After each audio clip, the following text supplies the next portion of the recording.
부모를 공경하라, 부모를 공경하라라는 제목으로 하나님의 말씀을 나누기를 원합니다. 우리 구약 성경과 신약 성경 두 가지의 말씀을 다 봤어요. 여러분, 구약에 오늘 읽은 이 출애굽기 20장의 내용은 모세가 하나님 앞에 10계명의 돌판을 다 가지고 와서 그걸 이야기해 주는 그 장면이에요. 10계명을 하나님께서 모세에게 얘기해 주는 장면인데, 10계명의 첫째 돌판은 하나님에 관한 거예요. 1에서 4계명은.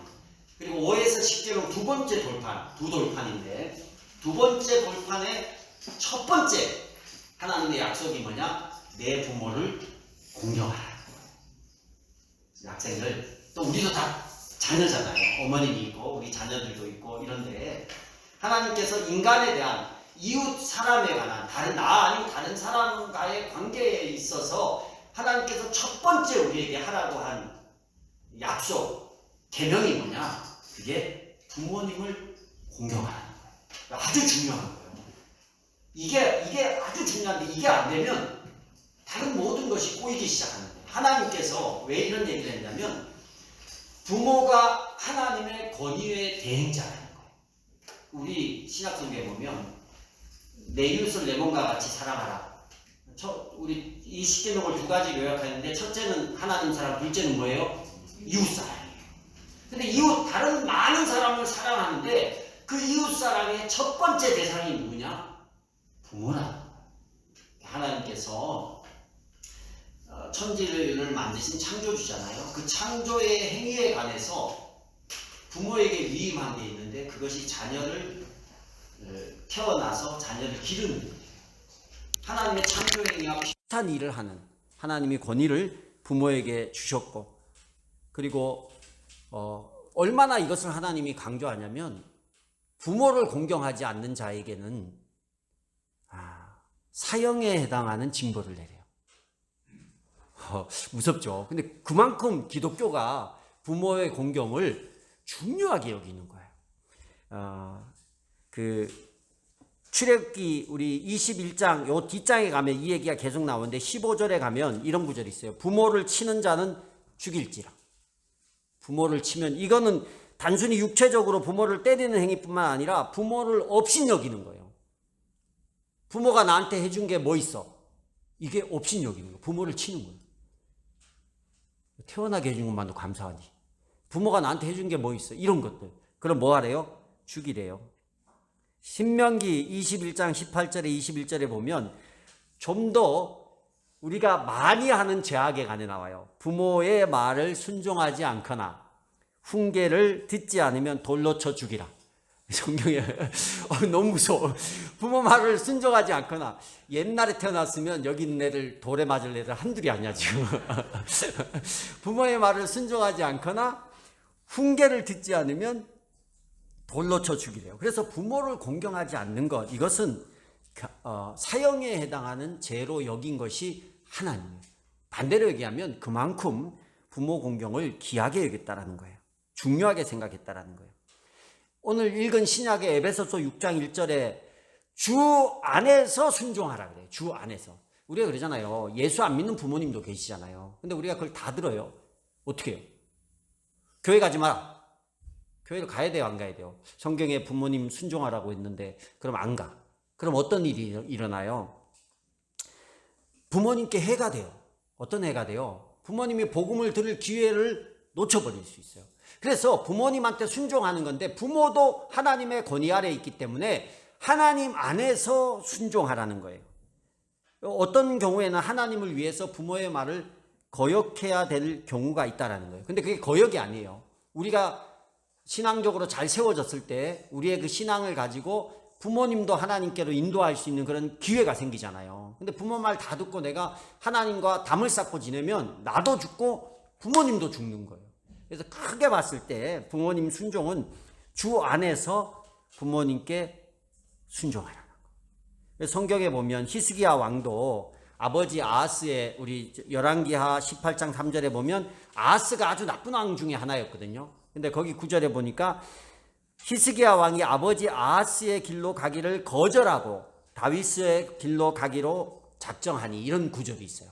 그래서 아버지의 뜻이 아닌 부모님께 순종하지만 그것은 부모님도 망하고 나도 망하는 길이니까, 하나님이 원치 않는 길이니까 하나님이 원하는 길로 가는 모습이 나오고, 신약의 마태복음 10장 37절에 보면 아버지나 어머니를, 아들이나 딸을 나보다 더 사랑하는 자는 나에게 합당하지 않다, 이런 구절도 있어요. 그래서 주 안에서 순종한다라는 큰 원칙을 가지고 우리가 부모 공경을 봐야 돼요. 자, 우리 성경에 보면, 성경에 부모님을 공경해서 복을 받은 사람들이 꽤 많이 나와요. 여러 사람이 있어요. 대표적인 사람이, 여러분 그래도 성경을 잘 몰라도 구약의 요셉, 다윗 이런 사람 다 알잖아요. 요셉이 부모 공경 잘 했어요, 안 했어요? 부모님 말씀 잘 들었을까, 안 들었을까요? 잘 들었어요. 왜냐하면 요셉이 아주 어렸을 때, 청소년기에 제일 말 안 듣는 나이. 그냥. 근데 여러분, 자녀들을 바라볼 때 여기 있는 애들은 진짜 괜찮은 애들이에요. 왜 그런지 아세요? 싫든 좋든 교회 와서 자든 말을 듣든 안 듣든 용기 내서 자지 마. 여기 앉아 있잖아요. 어디 안 가고. 또 이 말에 용기 내서 부모님한테 가서 내가 교회 가서 앉아 있잖아, 이렇게 하면 안 돼. 이거 부모 입장이고. 근데 이 중학교 이런 시기에 얘네들이 이 지겨운 시간에 하나님을 예배한다는 것이 어떤 감동인지, 어떤 은혜인지, 어떤 축복인지도 모르면서, 아는 사람도 있겠지만 여기에 앉아 있는 것 자체가 기적이에요. 얼마나 감사한지 몰라요. 제가 청소년들을 꽤 오래 가르쳐 봤는데 선생님들한테 늘 얘기해요. 중학교 2학년, 1학년, 3학년 애들은 그냥 교회에 앉아 있는 게 귀한 일이니까 뭘 요구하지 마라. 3학년 되면 다 변한다. 그러니까 그냥 붙어 있게 해라. 그래가지고 우리 선생님 중에 한 분은 9시가 예배인데, 주일날 9시가 예배인데 늘 10시에 와요. 애들 3명이랑. 선생님이. 요번에 우리 가족들하고도 얘기했는데, 그 선생님이 이제 버클리를 나와서 지금 애플에 근무하고 있어요. 미국에서 애플에 근무한 선생님인데 애들하고 늘 10시에 오는 거야. 그때는 버클리에서 공부를 하고 한국에 잠깐 왔을 때 선생님을 할 때였거든요. 근데 왜 그러냐?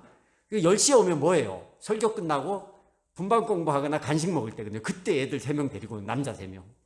그래서 내가 한 번 물었어요. 선생님 왜 맨날 10시에 와요? 그러니까 아이들이 아침부터 PC방에 있어요. 그래서 그 PC방 앞에 앉아가지고 애들 막 꼬셔가지고 게임할 만큼 하고, 지겨운 설교 끝나고 교회 와서 뭐 먹을 때, 그때 이제 간식 먹으러 교회로 오는 거야. 그렇게 가르쳐요, 그렇게. 그래도 그 아이들이 교회에 붙어 있으니까 나중에 바뀌더라고요. 그래서 우리 아이들 질풍노도의 시기에 다른 데 안 가고 여기 있는 게 감사하고. 근데 요셉도요, 요셉이 달랐어요. 요셉은 다른 게 뭐가 달랐냐면, 질풍노도의 시기에 아버지가 하루 이틀 길도 아니야, 한 열흘 길쯤 떨어져 있는 형들한테 가서 형들이 일 잘하고 있냐 보고 와라. 그럴 때 우리 창세기 37장 13절에 보면 이스라엘이 요셉에게 이르되, 야곱이 요셉에게 말한 거예요. 내 형들이 세겜에서 양을 치지 아니하느냐? 너를 그들에게로 보내리라. 요셉이 아버지에게 대답하되 내가 그리하겠나이다.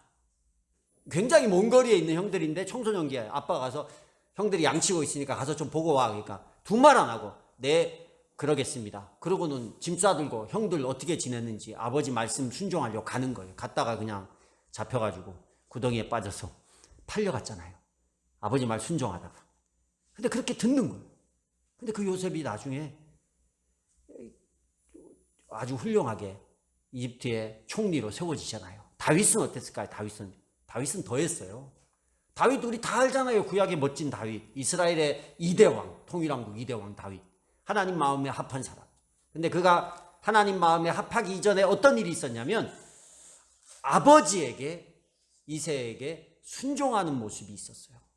형들은 다 대우받을 때 다윗은 혼자서 들에 가서 양을 치고 있었어요. 근데 그것도 모자라서 형들이 장성해서 싸움을 하고 있었어. 블레셋 민족과 싸움을 할 때 사무엘상 17장 20절에 보면, 다윗이 아침에 일찍 일어나서 양을 양치는 자에게 맡기고 이새가 명령한 대로 가지고 가서 진영에 이른즉 마침 군대가 전장에. 이 구절이 나와요.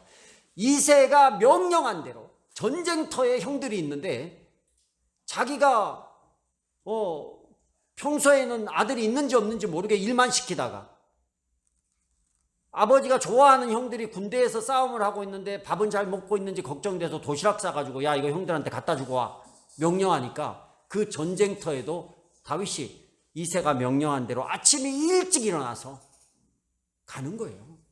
여러분 가기 싫으면 일찍 일어나요? 하기 싫으면 일찍 일어나요? 늦게 일어나요? 안 일어나요. 근데 즐거이 순종했다라는 거예요. 아버지 말을 즐거이 순종했어요. 그러니까 잘 되는 거예요. 룻기 이방 여인 룻 어땠어요? 이방인 여인이고 시어머니 혼자 되고 남편도 죽고 시어머니는 자기를 밀어내고 그리고 그 집이 가난해. 그런데도 그 시어머니 복양하려고 할 때 하나님께서 다윗의 그 씨를 통해서 다윗의 대가 이어지도록 하는 놀라운 일을 하신 분이 하나님이에요. 그게 다 룻이 시어머니 싫다고 복양 안 한다고 가버렸으면 그런 축복이 없는 거예요. 예수님은 어땠어요? 예수님 어린 시절에 누가복음 2장 51절에 보면 그 구절이 정확히 나와요. 부모에게 순종하였더라. 이 구절이 나와요. 예수님도 부모님에게 순종했어요. 그리고 요한복음 2장에 보면 가나 혼인집에 첫 번째 기적 일으킬 때 예수님이 그 기적을 일으키고 싶었어요? 아니에요. 누구의 부탁 듣고 일으켰어요? 엄마 부탁 듣고. 왜 이거 나한테 시켜요? 그러면서 가서 하잖아. 어머님이 부탁하니까. 그리고 마지막 십자가상에서도 요한에게 내 어머니를 부탁한다고. 성경은 여러분 오해하시면 안 돼요. 기독교는 제사 안 지낸다고 조상도 모르는 종교다. 아니에요. 분명하게 말씀드리고 싶은 것은 기독교 안에 하나님이 부모님을 공경하고 부모님을 사랑하고 섬기는 그 일을 얼마나 중요하게 여기고 귀하게 여기고 강조하는지가 성경 여기저기에 많이 기록되어 있어요. 죽은 뒤에 섬기는 거 무슨 의미가 있습니까? 여러분 그러지 마시고 살아계실 때 한 번 더 가세요. 살아계실 때 한 번 더 가고 한 번 만나고 한 번 더 사랑하고 이래야지 돌아가신 뒤에 아무리 제사상을 크게 차려놔서 제가 진짜 와서 드시면 제가 차려놓겠어요. 안 그러거든요. 안 그래요.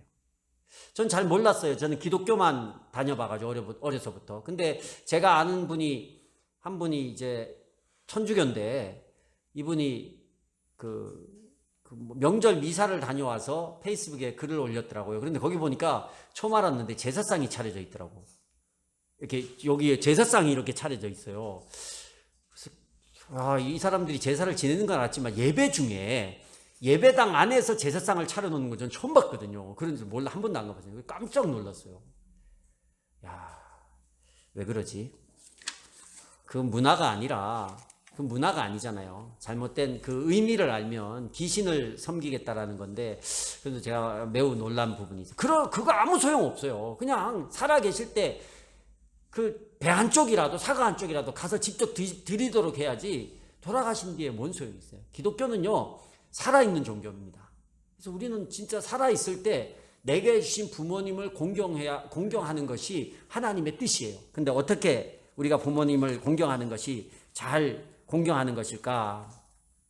세 가지 정도 여러분에게 말씀을 나누고 싶습니다. 성경을 통해서. 첫 번째는 부모의 가르침을 받으라는 거예요. 오늘 순종하라고 하잖아요. 순종하라는 것은 부모님이 가르치는 것을 내가 듣는 거예요. 여기는요 두 가지 의미가 더 있는데, 부모는 가르칠 책임이 있는 거예요. 부모는 자녀가 비뚤어지면 똑바로 가르칠 책임이 있어요. 요즘에 워낙 자기 자녀만 다 귀한 줄 알아. 그래서 예전에는 똑같이 내 아들 남의 아들이 똑같이 잘못하면 예전에는 어떻게 했어요? 내 아들을 혼내는 시대였어요. 성경적이에요. 내 아들을 가르치는 거. 근데 요즘에 어떻게 해요? 남의 아들을 혼내요. 그 내 아들이 잘못한 건 어떻게 해요? 부모가 온 힘을 다해서 가리고 숨기고 문제되지 않도록 만들어요. 세상이요 마지막 때가 되어 간다라는 증거예요. 마지막 때가 올수록 세상은 사단이 발악을 하니까 하나님이 기뻐하지 않는 반대의 방향으로 흘러요. 부모는 자녀에게 잘못된 것을 가르쳐야 돼요. 가르치는데 하나님의 방법대로 가르쳐야 돼요. 자기 욕심, 자기 방법으로 가르치는 게 아니라. 그럼 자녀는 뭐예요? 부모가 가르침을 받아야 돼요. 가르침을 받는다라는 것은 부모의 권위를 인정한다라는 거예요. 공경한다라는 말 자체가 다른 의미, 이 히브리어의 의미 중에 무겁게 여긴다라는 의미가 있어요. 부모의 말을 가볍게 여기지 않고 무겁게 여긴다라는 말은 잘 듣고 새긴다라는 거예요. 아이들이 자라면요, 커갈수록 부모의 말을 무시해요. 여러분, 80 넘은 노모가 50살 된 아들이 출근할 때 얘야 오늘도 차 조심해라, 신호는 초록 불일 때 건너라, 그 모르는 사람 어디 있어요? 그럴 때 우리는 순간적으로 아유, 그게 틀린 말이 아니잖아요. 차 조심하고 초록불에 건너는 말이 틀린 말이 아닌데 우리는 어떻게 느껴요? 아이고, 어머니는 내가 지금 나이가 몇 살인데 그런 것도 몰라요? 그런 것도 모를 줄 알아요? 이게 뭐예요? 부모님의 말을 가볍게 여기는 거예요. 그날 하루 어떤 일이 있을 줄 알고 그 말을 무겁게 여기고, 그래 오늘 어머님이 나쁜 말 한 게 아니잖아요. 그리고 부모가 나를 가장 잘 알아. 내 약점이 뭔지를 가장 잘 알고 내가 잘 못하는 게 뭔지를 가장 잘 알아. 그래서 몇 번 얘기하는 거예요. 그걸 그냥 맨날 하는 잔소리로 듣고 넘어가면 큰일 납니다. 무겁게 여긴다는 얘기는 내 마음에 색이라는 거예요. 그래서 오늘은 정말 차를 조심해야겠다. 부모님 때문에 오늘은 더 초록불일 때 건너야겠다. 이게요, 부모의 가르침을 받는 게, 공경하는 게 그렇게 무겁게 여기고 마음에 새기는 거예요. 무시하고 말대꾸하고. 이거 뭐 하는 행위예요? 부모의 말을 순종하지 않거나 부모의 훈계를 듣지 않는 거예요. 그러면 신약성경에 신명기에 그 뭐라 그랬어요? 다시 읽어드릴게요. 부모의 말을 순종하지 않거나 부모의 훈계를 듣지 않으면 돌로서 쳐 죽이라. 집에 돌을 하나씩 이렇게 딱 준비해 놨다가 무겁게 여기지 않으면요, 우리 쳐 죽일 수는 없어도 성경이 그렇게 얘기해요. 부모의 말씀을 잘 새겨 듣고 무시하지 마세요. 여러분, 부모님도 우리 같은 시대를 다 보낸 거예요.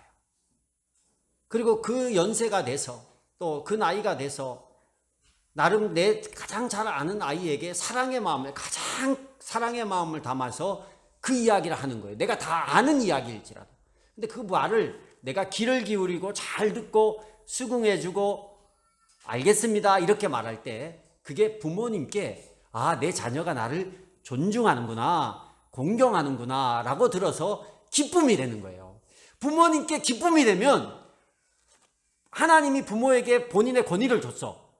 근데 자녀가 그 부모의 권위를 인정해. 그러면 권위를 인정함을 받는 건 누가 받는 거예요? 하나님이 받으시는 거예요. 그게 하나님이 흐뭇한 거야.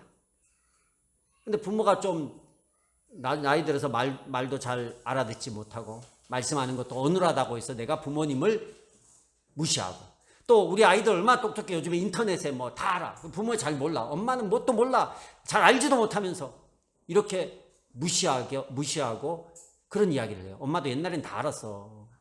너희가 30년 전에 20년 전에 시대에 태어났어 봐. 그때 아무것도 모르겠지. 부모님은 그때 거 다 알잖아. 서로 아는 내용이 다를 뿐이요 지금.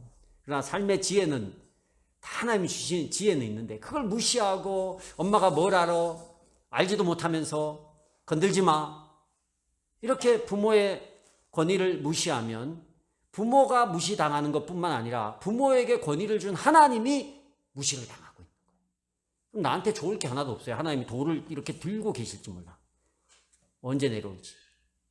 하나님이 싫어한다는 얘기예요. 그만큼. 그런다고 해서 부모가 아이들이 순종하지 않을 때마다 하나님께서 하늘에서 돌이 떨어져서 다 맞아 죽게 하지는 않으셨어요. 근데 그만큼 싫어한다라는 거예요.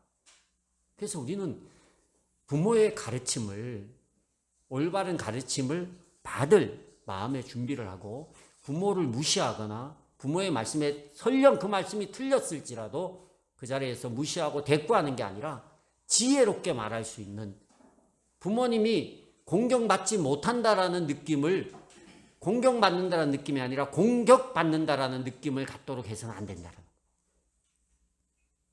부모의 가르침을 우리가 잘 받을 수 있는 게 첫 번째고, 두 번째는 너무나 잘 아는 거지만 부모님을 공경한다라는 의미 안에는 부모를 사랑해야 되는 거예요. 사랑해야 되는 거예요. 너무나 당연한 얘기인데 사랑이 어떤 건지를 잘 몰라요, 여러분. 사랑은요, 표현하는 거예요. 특별히 부모님한테는 표현하셔야 돼요. 제가 참 안타까운 것은 저희 부모님께 제가 살았을 때도 이렇게 젊은데도 불구하고 제가 살았을 때도 부모님께 사랑합니다 이런 표현하는 게 되게 어색했던 것 같아요. 저는 부모님이 지금 살아 계셨으면 사랑합니다 이렇게 되게 많이 감사합니다 사랑합니다 이런 표현을 많이 하고 싶어요. 근데 뭐 이미 돌아가셨으니까 할 수가 없잖아요. 근데 제가 저희 아버님께 한 번은 너무 어색하죠. 남자 대 남자인데. 근데 아버님이 문자를 제가 너무 하고 싶은 거예요. 사랑한다는 말을 너무 하고 싶은 거예요. 근데 대놓고 하기에는 너무 쑥스럽고 이게 낯간지럽고 못하겠어가지고 그래도 내가 자기 만족하려고 문자로 했어요. 문자로. 저희 아버님 문자를 안 읽으시거든요. 그래서 문자로 아버님 사랑합니다 해서 이렇게 길게 써서 보냈는데 아버님이 아들한테 문자가 오니까 그걸 읽으셨나 봐. 읽으셔가지고 전화해서 사랑한다는 말 이런 건 안 하시고 뭐 바로 전화 와서 별일 없냐 잘 지내냐 이러고 이렇게 참 왜 그렇게 살아요. 여러분 표현을 많이 하십시오. 사랑은 표현하는 거예요. 내 이웃을 내 몸과 같이 사랑하라 했는데 그 말의 첫 번째 대상이 부모님입니다. 부모 사랑이 당연한 것 같지만 오늘날 많은 사람들이 가장 가깝게 사랑하고 지내야 될 부모님한테 사랑보다는 서로 상처를 주고받는 것 같아요. 멀리 있는 이웃에 대해서는 우리가 분노하지 않아요. 그러나 가장 가까운 부모에게, 가장 가까운 자녀에게는 서로 짜증도 내고 마음을 상하기도 하는 것 같아요. 오히려 멀리 있는 사람, 나와 좀 관계가 덜한 사람한테는 실수해도 관대할 때가 많아요. 근데 부모님이나 자녀들에게는 조금만한 문제를 가지고도 서로 짜증내고 받아주니까 있는 짜증, 없는 짜증 다 내는 것 같아요. 하나님의 사랑을 부모의 사랑에 빗대어서 성경에는 많이 얘기합니다. 우리 아버지의 사랑이란 얘기 하잖아요. 하나님의 사랑을 부모님의 사랑에 빗대어 성경에서 말하는데 바꿔 말하면 우리가 하나님을 진실로 사랑하고 경외한다면 부모를 향한 사랑도 우리는 그러해야 돼요. 원리가 그래요. 그래서 내가 하나님 사랑한다 그러면 내 가장 가까운 부모님부터 사랑할 수 있는 마음의 자세가 돼야 돼. 그게 성경적이라는 거예요. 지금 안 돼도. 성경이 이래요. 성경이. 그리고 사랑은 실제적이에요. 실제적. 여러분 연애할 때 사랑하면 행동으로 나타나잖아요. 제가 좀 싫어하는 얘기가 있는데 딸이 애인이 생기면 아버지가 먹던 한약도 애인에게 가져다 준다. 뭐 이런 얘기가 있어요. 행동이에요. 행동. 사랑하면 행동이에요. 근데 부부가 되기 전에는 아빠 한약 갖다 주지 말기를. 근데 부부가 돼도 독립을 해야 돼. 고로 아빠 한약은 건드리지 마라. 해주지는 못할 망정 빼갈 수는 없지. 내 건 내 거니까. 사랑하면 해줘요. 사랑하고 아프면 막 뭘 실제적으로 해줍니다. 여러분 부모님을 사랑한다 이게 그냥 당연한 명제 부모님 사랑합니다 이걸로 그치지 말고 이 5월에 핑계가 좋잖아. 어떻게 사랑할까? 어색했는데 뭐 바로 가서 막 웃으면서 이렇게 하는 거 어려워요. 근데 사랑하지 못했다면 행동하지 못했다면 내가 할 수 있는 내 선에서 할 수 있는 하나부터 시작하면 돼요. 항상 작은 것 하나부터. 전화를 잘 안 했다면 전화 한 통부터. 그리고 부모님한테 늘 짜증을 냈다면 짜증 안 내는 것부터. 부모님과 대화가 적었다면 그래도 말 한마디 건네보는 것부터. 부모님과 지금 뭐 우리 학생들이나 혹시 부모님하고 싸워가지고 이렇게 입 다물고 한 달째 말도 안 하고 있다 그러면 이제 말하고 푸는 것부터. 우리 아이들도. 그리고 우리 부모님께도. 뭔가 내가 사랑한다라는 것은 액션이 가미되는 거예요. 표현하는 거예요. 행동하는 거예요. 입술의 표현뿐만 아니라 행동으로도 표현을 하셔야 돼요. 얼마나 좋아 이 5월에. 얼마나 좋아. 아이고 저희 이제 장모님 한 분 남으셨거든요. 장모님 한 분 남아서 이렇게 아주 큰 비누 꽃다발을 이렇게 하나 해드렸더니만 그걸 받으시고는 그냥 뭘 전화가 바로 택배가 오자마자 전화가 와가지고 비싼 거 했다고. 비싼 거. 비싼 거 했다고. 이게 사랑의 표현이냐. 비싼, 뭘 이렇게 비싼 걸 했냐고 비싼 것만 몇 번 얘기를 하시는 거예요. 그 비누니까 집안에 드시면 안 시들고 냄새가 좋다 그랬더니 막 제가 보기엔 아직 뜯지도 않으신 것 같아. 근데 냄새 좋다고 막 이렇게 얘기하시는데 좋다는 표현이잖아요. 뭐라도 그렇게 표현을 하셔야 돼요. 5월 달에 부모님께 다 똑같이 할 수는 없어요. 그러나 성경이 부모를 사랑하라고 하니 그게 하나님이 받은 사랑이고 하나님이 내게 주시는 은혜요 축복으로 돌아오는 거예요. 부모가 기뻐하면 하나님이 기뻐하시고 하나님이 나를 기쁘게 여기시는 거예요. 그러니 조금이라도 우리가 자녀된 이로서 부모를 사랑할 수 있는 표현이 중요해요. 사랑에는요 이런 표현 외에도 또 필요를 채운다라는 의미가 있어요.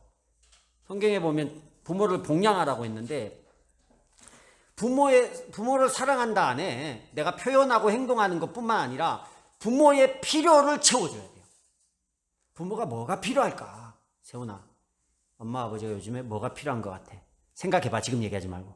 알지? 생각을 해봐. 그리고 이 5월 안에 우리 부모님이 필요한 걸 네가 할 수 있는 선에서 한번 해보는 거야.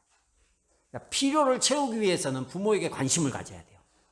무관심했던 자녀들이 부모가 어떤 게 부모에게 필요할까를 생각하다 보면 부모님께 관심을 가지게 돼 있어. 세훈아, 내가 너한테 얘기하니까 벌써 생각이 달라지지. 아무 생각이 없니? 우리 부모님이 뭘 필요로 할까? 이렇게 한 번은 생각을 할 거 아니야. 이게 부모님한테 관심을 갖는 거예요. 그리고 그 필요를 채워주는 것이 자녀의 일입니다. 어릴 때는 뭐 공부 잘하고 바른 생활하는 걸로 부모를 채워줄 수 있어요. 나중에 장성했을 때는 부모가 연로하면 어떤 거예요? 부모님의 생활을 돕고 우리가 어릴 때 부모님이 아낌없이 우리를 키워줬잖아요. 자녀에게 10만 원 쓰는 거 아깝지 않아요. 근데 여러분 부모에게 5만 원 쓰는 거 어때요? 아깝게 느낍니다. 이게 차이예요. 부모와 자녀가. 그래서 우리는 배워야 돼요. 우리는 부모가 필요한 것을 채워야 될 의무를 가진 것이 자녀라는 거예요. 자녀가 부모의 인생을 전적으로 책임질 수는 없지만 부모의 필요를 알고도 모른 척해서는 안 돼요. 제가 우리 아들에게 늘 딸에게 얘기를 해요. 하나님 앞에 11조 하고 나중에 돈 벌면 부모님한테 11조 해라.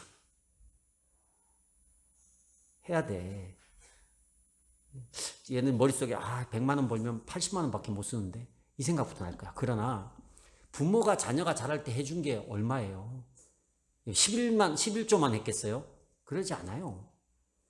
그래서 부모님한테 용돈을 드리라는 거야. 10의 1조를. 그래서 그 부모님이 쓸 수 있도록. 그러면 나중에 결혼하면 어떻게 돼요?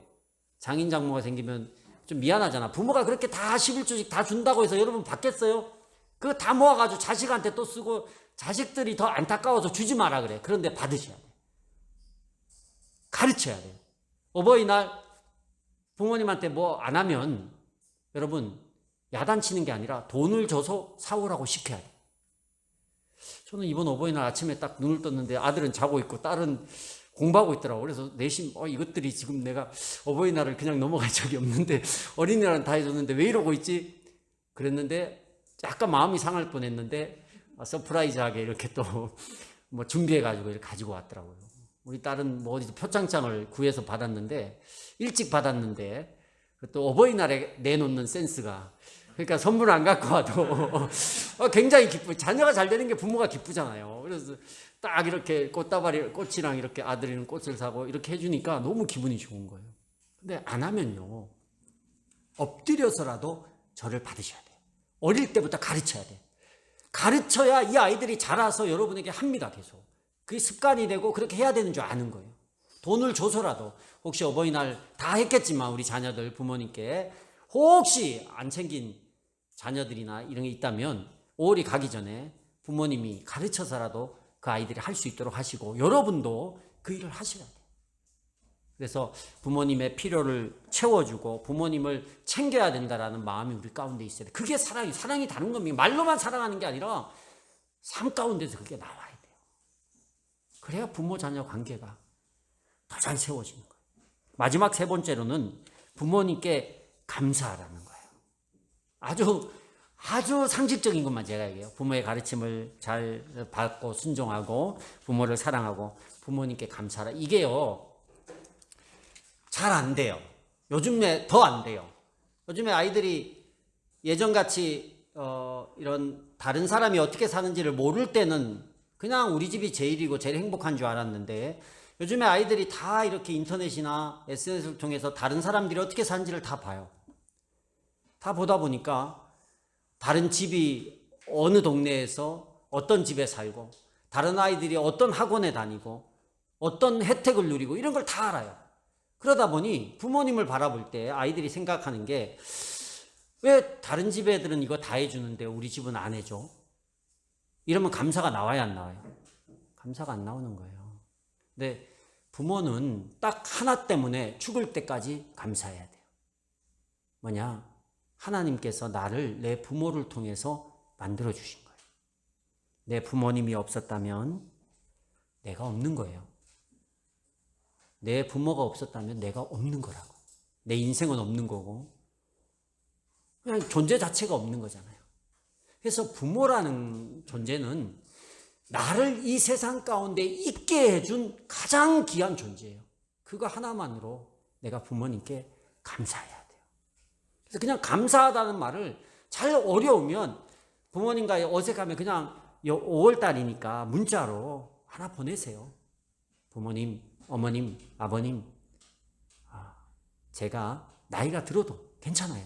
제가 이 땅에 있게 해주셔서, 저를 낳아주셔서 감사합니다. 감사합니다. 이 연습이 돼야 돼요. 우리 자녀들도 집에 가서 부모님한테 감사합니다. 지훈아, 뭐가 감사하다고? 낳아주신 것만. 승훈아, 뭐가 감사해? 낳아주신 거. 아무것도 없어, 너가 안 낳아주셨으면. 그거 하나만으로도 우리가 부모님 앞에 감사하고, 그렇게 감사할 때 하나님께서 이걸 부모를 공경하는 모습으로 보고, 그런 자녀들에게 이 땅에서 주신 축복이 있는데, 그게 뭐냐? 이 땅에서 생명이 길 것이라. 그냥 뭐 아프면서 그냥 막 이렇게 고생하면서 생명이 긴 게 의미가 없잖아요. 그게 아니에요. 이 성경이 말하는 이 생명이 길 것이라는 것은 하나님이 주신 풍성함을 누리는 그 생명이 길 것이라는 거예요. 아프면서 막 그냥 이렇게 막 억지로 사는 게 아니라 이 땅에서 그 자녀들이 풍성한 생명이 길어진다라는 거예요. 요셉처럼, 다윗처럼. 하나님이 기뻐하는 거예요. 부모의 공경을. 반대로 하는 것은 하나님이 싫어하는 거예요. 그래서 우리가 이게 성경의 뜻이기 때문에 한번 해보는 거예요. 혹 부모님과 자녀 간의 관계가 어려운 가정이 있다면 하나부터 봅시다. 하나님이 오늘 이 말씀이, 야 너희 부모 공경하라는 나의 사인이야, 이렇게 듣고 부모님이 어떻든 공경할 대상이든 아니든 이거는 관계없어요. 부모이기 때문에 최소한 자녀로서 내가 생명이, 이 땅에서의 생명이 풍성하게 길기 위해서 내 부모를 공경하려고 내 입장에서 최선을 다해요. 요즘에요, 부모 같지 않은 부모가 많아요.